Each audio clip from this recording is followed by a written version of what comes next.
ধর্ম যখন বিজ্ঞানকে বলে রাস্তা ছাড়ো, বিজ্ঞান কি রাস্তা ছেড়ে দেয়? পোপের ভয়ে দেশান্তরী হয়েছিলেন লিওনার্দো দা ভিঞ্চি। সারাদিন একটা অন্ধকার ঘরের মধ্যে পায়চারি করতেন গ্যালিলিও গ্যালিলেই। তাকে পাহারা দেবার জন্য বসে থাকত একজন ধর্মের পেয়াদা, যার চোখের পাতা বাতাসেও নড়ত না। বিজ্ঞান কি তখন থেমেছিল? তীর্থের পাণ্ডাদের হই হই, তাদের লাল চোখ কি পেরেছিল পৃথিবীকে বেঞ্চের উপর দাঁড় করিয়ে সূর্যকে তার চারপাশে উঠবোস করাতে? ধর্ম যতদিন দুঃখী মানুষকে বেঁচে থাকার সাহস দেয়, ততদিন রাস্তা নিয়ে কারোর সঙ্গে তার ঝগড়া থাকে না।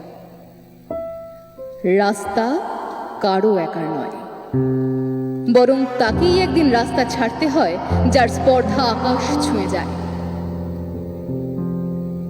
ধর্ম যখন প্রেমের গান ভুলে ভাড়াটে জল্লাদের পোশাক গায়ে চাপায়, আর রাজনীতির বাদশারা পয়সা দিয়ে তার ইজ্জত কিনে নেয়, আর তার গলা থেকেও ধর্মের সানেদের মতোই কর্কশ আদেশ শোনা যায়, রাস্তা ছাড়ো নইলে। পৃথিবীর কালো সাদা হলুদ মানুষের গান, তাদের স্বপ্ন এক মুহূর্তে সেই চিৎকার শুনে থমকে তাকায়। তারপর যার যেদিকে রাস্তা সেদিকে মুখ করেই তারা সামনে আরো সামনের দিকে এগিয়ে যায়। কেউ কারোকে রাস্তা ছেড়ে দেয় না।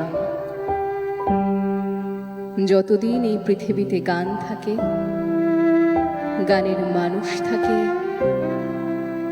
স্বপ্ন থাকে,